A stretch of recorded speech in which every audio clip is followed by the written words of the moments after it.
Remportée par le PSG face à Lyon, ce samedi soir à Lille, 1-2, la finale de la Coupe de France a été émaillée par un incident survenu quelques heures avant le coup d'envoi.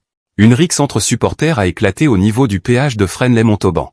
Bilan, une trentaine de blessés légers, dont 8 policiers, et un car calciné. Des agissements condamnés avec fermeté par la classe politique. Cette rixe a opposé des supporters des deux équipes qui se rendaient au stade Pierre-Mauroy de Villeneuve-d'Ascq aux environs de 18h sur l'autoroute A1, au niveau du péage de Fresnes-lès-Montauban, Pas-de-Calais, à une soixantaine de kilomètres de Lille. Selon le récit du préfet Gomet, un convoi de supporters, escorté par la police, a croisé celui des supporters adverses, arrivés au mauvais endroit et à un mauvais timing.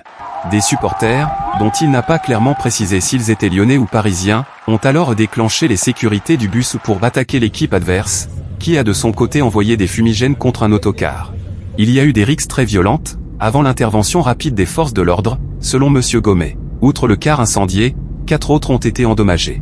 Sachant que la préfecture du Nord a mis en place plusieurs mesures avant cette rencontre à très haut risque, classée 5 sur une échelle de 5 par la Division nationale de lutte contre le hooliganisme. Les supporters de l'OL et du PSG avaient notamment l'interdiction de se déplacer en dehors des espaces qui leur sont réservés et ne pouvaient se croiser près de l'enceinte. La préfecture avait également demandé aux fans de chaque équipe d'utiliser chacun une ligne de métro différente pour se rendre au stade.